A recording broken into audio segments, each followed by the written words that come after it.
Shalom, Bapak Ibu Saudara, kita teruskan studi kita, kristalisasi, masih di kitab Yeskil, dan ini sudah tema yang ke-28. Kita masuk kepada bagian terakhir itu daripada kitab Yeskil, yaitu bagian daripada pemulihan Israel. Ya, kita tahu kitab ini ditulis di kitab Nabi Yeskil sudah dalam pembuangan. Dan kerajaan Yehuda itu sudah runtuh, raja terakhirnya Sedekia itu. Dan ini suatu nubuat atau penglihatan mengenai pemulihan Israel.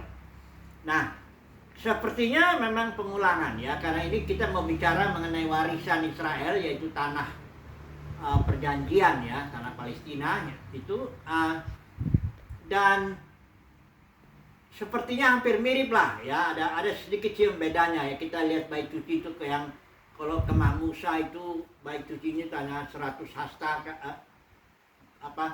panjang 100 hasta, lebarnya 50 hasta. Itu kira-kira 25 meter. Ya sekitar segitu, ini 50 meter ya. Sementara kalau bait suci penglihatan yang di kitab Nabi Yeskil itu 500 hasta kali 500 hasta, jadi kira-kira 250 meter kali 250 meter itu bait sucinya ya. Beda sekali, memang ada perbedaannya jelas. Nah, ini kita masuk kepada tanah ya perjanjian atau tanah warisan milik pusaka ya, atau warisan Israel ya. Nah, kita tidak usah baca detailnya dulu, tapi yang penting kita paham dulu bagaimana mengaplikasikannya ini kepada kehidupan kita saat ini sekarang dalam dunia kekristenan seperti ini ya. Itu yang penting, karena ini kan firman Tuhan ini untuk bangsa Israel, karena nanti saya mau jelasin dulu, terikat perjanjiannya beda, keimamannya beda, hukumnya beda, cara ibadahnya beda ya, bait sucinya pengertian di sini beda dengan yang di sini, sehingga kita kalau tidak melihat perbedaannya itu, maka kita akan nanti ambil gitu loh, yang perjanjian yang antara Yahweh dengan Israel yang diperantarai Musa itu di Gunung Sinai 1500 tahun sebelum Yesus. Nanti kita bawa ke sini. Contohnya lah mengenai tanah, sekarang kan warisan ini ya. Kan dibilang Yerusalem, kota Yerusalem itu holy city ya, kota suci ya. Nah, orang-orang Kristen kadang-kadang membayangkan itu juga kota suci ya. Padahal orang Kristen tidak punya kota suci lagi. Nggak ada kota suci itu. Kota suci bagi orang Israel. Karena Tuhan sudah menetapkan namanya, ditaruh di kota itu. Tuhan pilihlah Yerusalem itu menjadi tempat di mana Tuhan menaruh namanya. Bait suci juga ada di situ di zaman sebelum runtuh ya. Nah, jadi bagi orang Israel memang itu kota suci. Tapi bagi kita orang Kristen yang sudah terikat dengan, nanti saya mau satu-satu dulu kita jelasin ini mengenai perbedaan ini. Bagi kita nggak ada lagi kota suci ya. Ya kalau mau wisata ke sana, kalau sekedar jalan-jalan boleh-boleh aja kalau ada uangnya, apalagi kalau dibayarin ya. Tapi masalahnya jangan bilang wisata rohani. Nggak ada rohaninya sama sekali, nggak ada kait-mengait gitu ya. Ada yang bilang, aduh kalau ngelihat nanti tempat-tempat di mana Yesus apa selainnya, iman saya bertumbuh. Nggak ada hubungannya dengan iman. Iman itu mendengar, bertumbuhnya karena mendengar firman Tuhan, bukan karena datang ke kota-kota suci itu ada kuburan Yesus lah, ada sampai bilang ini ikan Petrus lah, macam-macam. Ini karena tidak bisa membedakan antara perjanjian lama dengan perjanjian baru ya. Bahkan jadi dagangan juga buat beberapa ya pemimpin agama dalam kekristenan, bisa jadi dagang itu. Katanya kalau baptis di Sungai Yordan itu kan, situ Yesus juga dibaptis itu. Jadi kadang nggak ada bayarannya juga. Aduh, jadi sudah kacau lah itu ya. Ini karena kita tidak bisa membedakan. Jadi saya tidak usah dulu masuk ke dalam detailnya. Barangkali ada waktu kesempatan lain lah kita masuk ini pembagiannya tanah ini ya, dan juga di mana letak bait sucinya itu ada tanah imam, ada tanah Lewi. Disitulah di bagian imam itu pun Imam Sadok, Bani Sadok ya, karena mereka lah yang tidak jatuh ke dalam penyembahan berhala ketika orang Israel jatuh semua, termasuk suku Lewinya ya. Jadi ini nantilah ya. Sekarang kita masuk aja langsung lah. Sebenarnya apa yang membedakan kita dengan warisan bangsa Israel ya? Yang membedakan karena perjanjiannya juga beda. Mari kita mulai dulu ya. Perjanjian dulu, saya baca aja lah ya. Secara cepat dulu. Kalau perjanjian lama itu perjanjian antara Yahweh dengan Israel, itu bisa ditulis, bisa kita baca dari Keluaran 19:20 bahwa Israel, bahwa Yahweh berjanji ada 3 hal itu. Engkau akan menjadi bangsa yang kudus, umat kesayangan, juga menjadi raja-raja dan imam-imam, gitu ya. Kemudian kasih tanah perjanjian, ya. Ini tanahmu ada 7 bangsa di situ Tuhan singkirkan. Kemudian dikasih juga hukum, namanya hukum Taurat, ya. Jadi keimamannya aturan Harun. Jadi imam, kalau imamnya aturan Harun, hukumnya hukum Taurat. Itu satu pasang antara keimaman dengan hukum yang berlaku, ya. Karena begitu keimamannya berubah juga hukumnya. Nah, mari saya baca dulu sebentar di sini ya. Ada apa? Ayat Ibrani pasal 7 ayat 11 ya. Selanjutnya, ini saya pakai ILT ya. Selanjutnya, jika memang kesempurnaan adalah melalui keimaman Lewi, karena atas dasar itulah Taurat telah disahkan oleh umat ya. Apa perlunya seorang imam lain muncul menurut peraturan Melkisedek ya? Dan tidak dikatakan menurut peraturan Harun. Ayat 12, sebab ketika keimaman berubah ya, maka terjadilah juga perubahan Taurat atas dasar kebutuhan. Jadi ketika keimaman berubah, maka berubahlah juga hukum yang berlaku itu. Nah, jadi hukum Taurat itu ingat ya, itu harus dipasangkan dengan keimaman menurut aturan Harun. Nggak boleh dicomot. Ya hukum perpuluhan lah, hukum buah sulung lah, macam-macam tidak bisa. Ya, itu hanya hukum yang begitu hanya boleh diterapkan kepada bangsa Israel, umat pilihan Tuhan, karena terikat perjanjian lama. Dan itu juga ya buah sulung lah, entah persepuluhan, dan itu yang terkait dengan hasil bumi di tanah perjanjian dan harus diberikan di bait suci di Yerusalem. Jadi ketika tahun 70 Masehi, Jenderal Titus itu menghancurkan bait suci yang dibangun Herodes, dibugar oleh Herodes ya, yang dibangun itu oleh Zerubabel. Dan itu udah habislah hukum itu, tidak ada lagi sistem keimaman, udah rontok. Nah, kenapa Tuhan izinkan itu tahun 70 Masehi itu? Ini karena begini, di sini ada tertulis nih ya. Perhatikan Ibrani 8 ayat 13. Dengan mengatakan baru, itu arti perjanjian baru ini kalau kita lihat konteksnya situ. Dia telah membuat yang pertama, dia perjanjian lama menjadi usang. Dan apa yang menjadi usang dan menjadi tua sudah dekat pada kemusnahannya. Jadi perjanjian lama sudah dekat, termasuk hukum Tauratnya juga itu sudah dekat ke dalam kemusnahannya. Dan itu terjadi melalui Jenderal Titus itu. Segala ibadah juga mungkin lagi. Israel ini selama dari tahun 70 Masehi sampai 1948 di Israel menjadi negara lagi ya. Itu dengan bantuan Inggris. Ini nggak ada lagi. Keimaman Harun nggak bisa ya, karena keimaman Harun hukumnya harus di situ di Yerusalem, di bait suci di situ ya. Jadi ini sudah bisa lihat nanti dalam perjanjian baru, coba dulu lihat di sini. Di sini perjanjian baru intinya dia spiritual ya. Coba dulu kita lihat ya perjanjian baru ya, pasal Ibrani pasal 8 ya. Ayat yang ke-8. Ini sebenarnya perjanjian baru juga terutama untuk Israel dulu ya.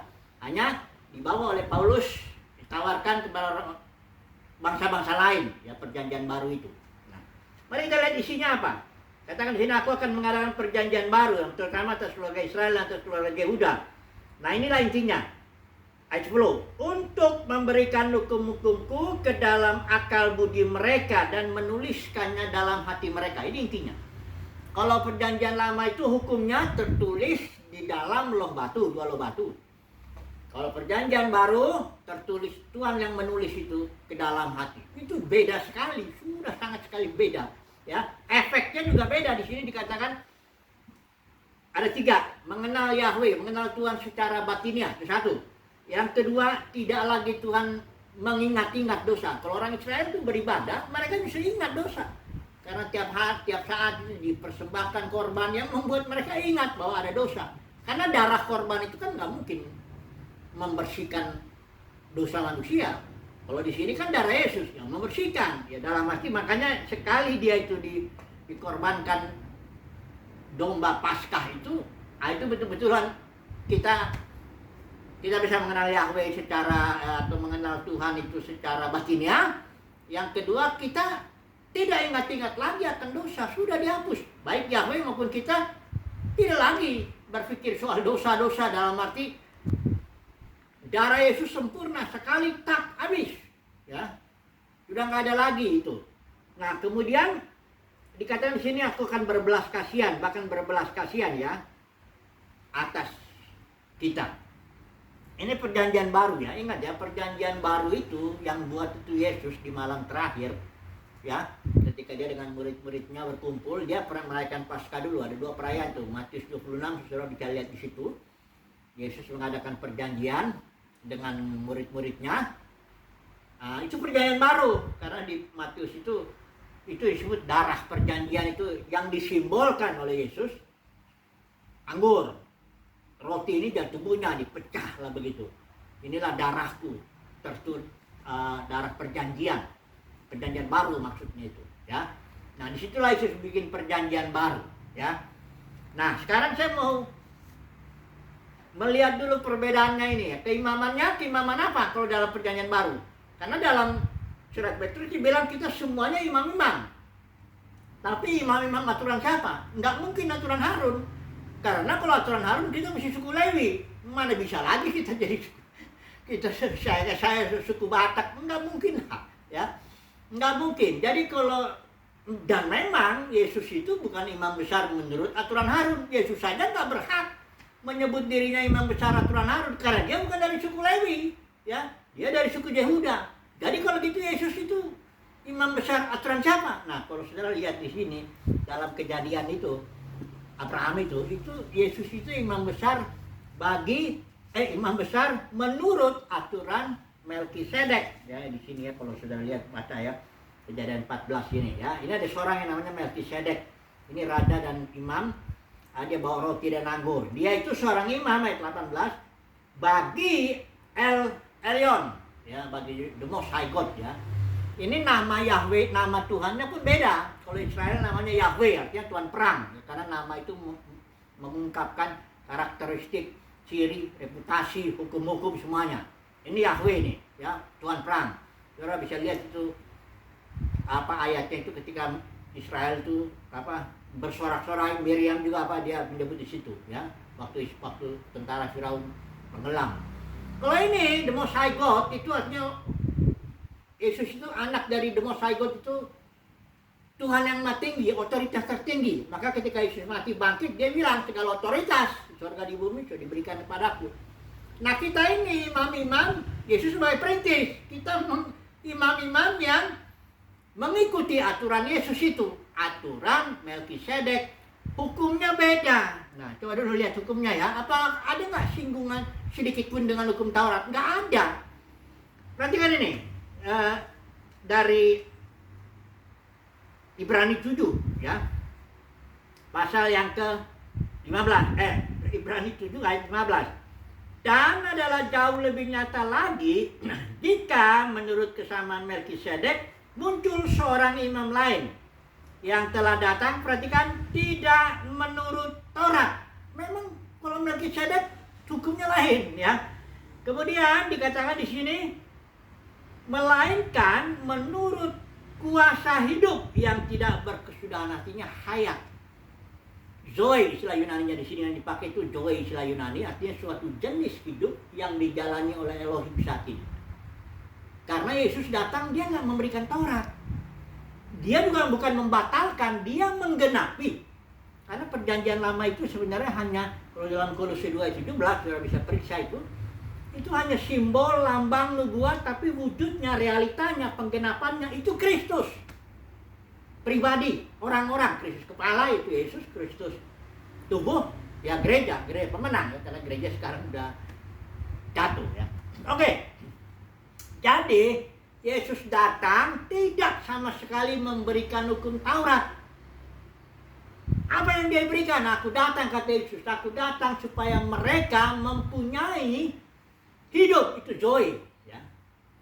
Dan mempunyainya dalam segala kelimpahan. Ini dan dihubungkan dengan duit. Nggak ada itu. Nggak ada soal makan minum pakaian. Ini kerajaan surga bukan soal makan minum pakaian, bukan. Bukan nanti Tuhan nggak peduli sama itu. Tapi lihat dulu ini. Aku datang supaya mereka mempunyai joy, hayat, hidup. Dan mempunyainya, artinya doanya bertumbuh. Karena Yesus berikan doa itu ketika orang lahir baru itu masih berupa benih. Karena Yesus bilang gini, kalau biji gandum, biji ya, ingat, biji gandum tidak jatuh ke tanah dan mati, dia tetap satu. Itu Yesus bilang, akulah biji gandum. Tapi kalau dia nanti mati, bijinya itu akan menjadi banyak. Tapi bijinya yang diberikan kepada kita. Makanya ada perumpamaan penabur. Yesus menabur begitu, itu biji firman, mau disebut biji hayat atau terserah. Pendeknya kita mendapatkan hayat itu masih berupa benih. Perlu waktu bertumbuh, itulah makanya Yohanes 10 itu ya, yang tadi bilang itu, kamu memperolehnya dan memperoleh hayat dan memperolehnya dengan berkelimpahan, artinya bertumbuh. Nah, di dalam hayat ini, ada hukum hayat, dalam hayat ini, Yohanes 17 katakan ya, inilah caranya untuk mengenal Elohim, mengenal El Elyon. Ini hayat ini. Kita nggak bisa mengenal dia kalau tidak dapat hayat ini. Yesus bilang di dalam doanya, inilah hidup kekal itu, kata dalam terjemahan bahasa ini LAI, hidup kekal. Bahwa mereka mengenal engkau, satu-satunya Elohim yang benar, yang mengenal aku, Yesus Kristus yang kau utus. Pengenalan hanya lewat hayat, tidak mungkin tidak bisa yang lain. Kedua, dalam hayat ini terkandung karakter Kristus, karakter Yesus itu. Dekat, kalau buah roh, kalau istilah kita aja ya. Kasih, sukacita, damai sejahtera, sabaran, meranbaikan, setia, kelemah lembutan, penguasaan diri. Tapi ini kesabaran Kristus maksudnya, bukan kesabaran. Kan ada suku-suku tertentu yang sangat sabar gitu kan. Bukan kesabaran manusiawi. Ini kesabaran jenis yang dari Zoe itu, ya. Nah, itulah yang Yesus berikan kepada kita. Hukum hayat atau hukum kasih atau roh, hukum roh, terserahlah saudara mau pakai istilahnya. Yang jelas, sama sekali hukum ini tak terkait dengan hukum Taurat. Karena memang intinya hukum Taurat memang kasih juga tuh. Ya udah di sini, jangan dibawa-bawa lagi. Takut memang karena duit ya. Persepuluhan dijadiin duit. Padahal hukum itu sebenarnya itu hasil bumi. Buah sulung, duit juga. Mimpin agama dalam lembaga Kristenan ini emang kalau nggak ada duit, makanya ada istilah UUD, ujung-ujungnya duit. Kalau banyak sana kemari, ujung-ujungnya duit juga ya. Coba dulu, dari yang pertama keimamannya beda ya. Saudara jangan campurkan itu. Keimaman aturan Harun, hukumnya jelas Taurat. Ibadahnya mesti di Yerusalem. Baik cuci itu, dan sekarang nggak ada lagi. Musnah sudah ya. Sudah digenapi Yesus. Dan Tuhan musnahkan itu sudah. Sekarang Israel pun kalau mau dipulihkan, karena semua Israel nanti akan diselamatkan, sudah sesuai surat Roma. Tapi dia akan diselamatkan atau dipulihkan, Tuhan akan bertindak melalui perjanjian baru. Tidak lagi melalui perjanjian lama. Karena yang lama itu Ibrani tadi udah baca kan. Sudah dekat dengan kemusnahannya, dan sekarang memang udah musnah. Ya. Nggak ada lagi ibadah-ibadah korban-korban itu, karena nggak ada lagi baik cucinya. Ya. Oke, sekarang pindah aja nih keimaman kita. Apa ini? Kita semuanya imam-imam. Keimaman apa? Menurut aturan Melkisedek, ya. Kita bawa anggur dan roti. Anggur itu bisa disimbolkan suatu hayat lah. Kita imam memberikan hayat melalui perkataan, sikap, perilaku memberikan hayat. Tapi juga roti. Nah, itu makanya pelayanan Yesus itu kasih firman dan roti, ya. Bukan berarti kita di sini tidak boleh. Paulus bilang juga seorang dan membarangus mulut lembu yang sedang mengirik. Artinya seorang bekerja ya punya hak untuk mendapat uang. Tapi itu kalau memang diberikan secara sukarela, jangan suruh persepuluhan. Kalau nggak dikasih gimana? Bagaimana melayani? Ya udah bekerja kayak Paulus ya, bikin tenda atau apalah. Pokoknya kerjalah ya. Pakai ada cara Tuhan kan ya. Jangan minta-minta duit apa sama jalan, nggak ada hak kita, ya, nggak ada hak kita. Gereja mula-mula itu uang itu yang terkumpul dibagi-bagi langsung sama orang-orang miskin, ya. supaya terjadi pemerataan gitu. Kita nggak pernah dengar ada gajinya si rasul-rasul itu dapat gaji atau bahkan yang 7 orang yang dipilih jadi diaken atau bukan diaken itu ya, membantulah gitu. Nah, ada disebut-sebut ada gaji yang sekarang ini kan sekarang udah dagang kan lain ya. Oke. Keimamannya, hukumnya, ibadahnya beda juga. Yesus bilang sama perempuan Samaria, kan perempuan Samaria konsepnya konsep perjanjian lama itu. Kamu bilang ibadah mesti di Yerusalem. Terus kami di Gunung Gerizim, orang Samaria itu di Gunung Gerizim ibadahnya. Yesus bilang ada saatnya, perempuan, dan sudah tiba.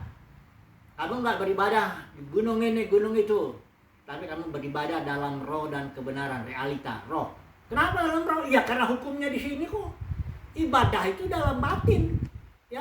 Memuji menyembah Tuhan itu dalam batin. Ya bukan nggak boleh kalau memuji nyanyi mau ketemu itu bukan nggak boleh. Tapi ibadah yang real orang perjanjian baru itu di sini, ya.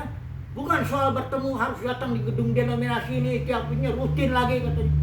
Dikutip lagi Ibrani 10:25, jangan tinggalkan pertemuan ibadah. Sudah tahu nggak di situ istilah pertemuan itu episinagoge, artinya pertemuan di dalam dimensi surgawi, bukan pertemuan fisik. Ya. Jadi itu pertemuan artinya kita harus belajar hidup di dalam batin, di hadapan Tuhan, dipimpin roh dalam kehidupan sehari-hari, ya. Kapan Tuhan suruh menginjil, kapan Tuhan suruh bertemu, kapan suruh bekerja di ladang kayak di bengkel kayak di mana, semuanya kita belajar untuk dipimpin roh. Itulah ibadahnya. Ibadah itu ya 24 jam sehari, belajar makan, belajar tidur. Itu ibadah semuanya bagi kita dalam konteks perjanjian baru. Ibadahnya Melkisedek itu yang kayak gitu imamannya. Kita semua imam ya. Jangan ngaku-ngaku aku ini suku Lewi. Dari mana kita tahu kok kamu bukan suku Lewi, ya. Kadang-kadang karena dia mau menekankan kami berhak dapat perpuluhan, iya mau lah. Ya para pemimpin agama ini, oh dia aku ini suku Lewi, dari mana lah suku Lewinya, ya. Jadi ini banyak tipu-tipu ya sekarang ini. Tapi umat pilihan Tuhan sih nggak akan ketipu lah ya. Jadi itu satu imam, ibadahnya. Sekarang baitnya, kalau Israel bait sucinya gedung, ya udah jelas itu, dan itu sudah hancur, udah nggak ada lagi bait suci sekarang. Katanya mau dibangun lagi, nggak ada itu, ya. Tuhan memulihkan Israel melalui konteks perjanjian baru, ya, karena yang lama itu sudah berani jelas itu bilang sudah musnah, sudah digenapi Yesus, ya. Jangan dikutip lagi, ini kita dikutip. Nah sekarang bait suci di sini apa? Ya orang, kita lah bait Elohim, di sinilah Elohim tinggal dalam batin kita. Jadi bait suci apa? Ya orang. Karena gereja itu yang 6 orang, ya. Jadi jangan bilang lagi di rumah Tuhan katanya. Jangan abaikan rumah Tuhan. Ada gue. Saya dengar kalau di TikTok apa itu suka bilang tuh ya. Orang yang perhatikan gereja, di semua maunya gereja, tapi sebenarnya itu maksudnya baktian di situ, ya. Rumah Tuhan katanya ini. Aduh. Semuanya ini harus berhenti ini tipu-tipu begini. Tapi oke lah.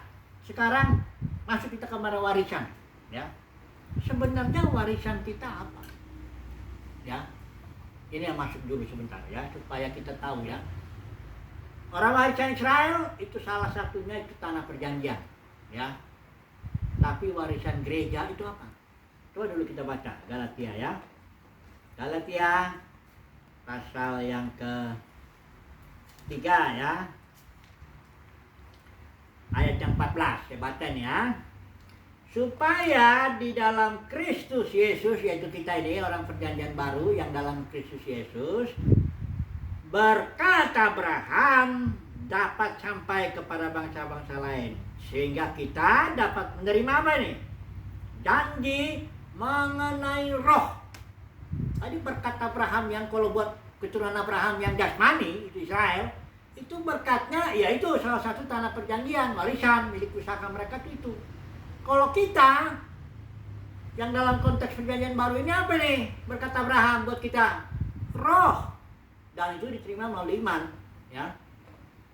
Kristus dalam kamu atau Christ in you atau roh Kristus atau apalah, terserah lah istilah saudara. Yang penting ya berkat kita tuh di dalam batin. Karena memang perjanjian itu dalam batin, ibadahnya pun batinia, semuanya serba di sini, ya. Nah, sekarang ini berkat yang roh yang diterima gereja itu pada waktu Pentakosta itu awalnya itu kan 2000 tahun yang lalu. Waktu Petrus dan grupnya itu menerima roh, itu rohnya belum roh dalam tingkat seperti yang diterima Yesus. Karena dalam Injil Yohanes bilang Yesus menerima roh yang tidak terbatas. Pencurahan roh atas Yesus itu tidak terbatas. Tapi gereja dari Pentakosta itu hanya menerima jaminannya aja. Arabon istilah Yunani. Mari kita baca dulu istilahnya ini. Adanya di Efesus ya. Di Efesus itu ada tertulis ya bahwa materai roh yang kita terima itu masih berupa arabon atau panjar atau garansi atau DP ya, down payment. Jadi mari kita baca ya Efesus 1 ayat yang ke 13 ya. Tidak, saya potong aja. Kamu yang percaya telah dimateraikan dengan roh perjanjian yang kudus. Tapi ayat 14 yang roh itu masih merupakan jaminan pusaka kita. Istilah Ibrani itu jaminan itu arabon. Istilah Yunaninya arabon artinya earnest atau DP atau apa ya, garansi. Ya, artinya kasih sebagai dulu. Nanti itu kan di hari Pentakosta atau penggenapan hari Pentakosta pencurahan rohnya itu sebagian. Nanti di hari Tabernakel penggenapan penguluk daun, nah itu baru diberikan roh sama seperti yang diterima Yesus.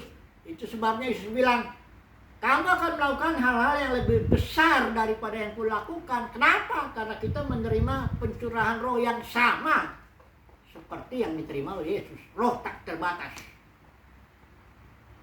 Itulah warisan kita, kepenuhan Kristus, kepenuhan roh tak terbatas. Terserah saudara mau ambil istilahnya bagaimana.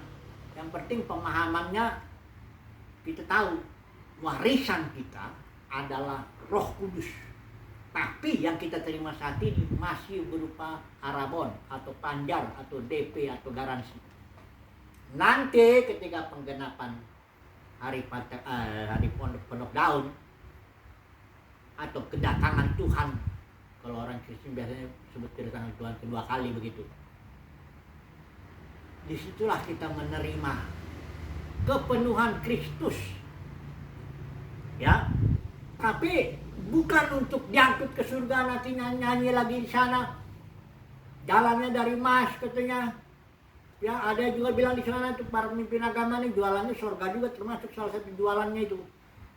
Surga itu katanya nanti kita nyanyi situ ya, nggak ada khotbah ya, karena di sini bosen juga dengar khotbah, ya udah di sana nggak ada lagi. Malah ada yang bilang seorang pengkhotbah terkenal, di sana masih ada anjing katanya. Kalau saudara senang anjing, nanti kalau anjingnya mati jangan nangisnya sampai 7 hari 7 malam katanya. Nanti di sana masih ada kok anjing katanya. Ini konsep surga yang adalah tempat itu pun juga kekeliruan dahsyat. Warisan kita bukan surga, warisan gereja itu bukan surga. Warisan gereja adalah kepenuhan Kristus. Warisan gereja adalah roh, ya. Jadi the kingdom of God itu kerajaan surga itu dalam batin, ya. Itu nggak ada hubungannya dengan tempat. Coba perhatikan ya Yohanes 14 ayat 6. Yesus bilang, aku adalah jalan dan kebenaran ya, dan hidup. Tak ada seorang pun yang sampai kepada Bapa. Dia nggak bilang tempat surga itu sana, nggak ada. Tak ada seorang pun yang sampai kepada Bapa. Jadi warisan kita itu pribadinya Elohim, pribadinya Yesus ya. Jalannya itu pribadi Yesus, tujuannya pribadi Bapa. Itu semua dalam batin itu terjadi. Ya, jadi kalau jadi ini bilang surga itu tempat ada anjingnya lagi. Barangkali ntar ada yang bilang ada kucingnya juga ya, bisa kotak-kotakan kita daripada nyanyi terus bosan.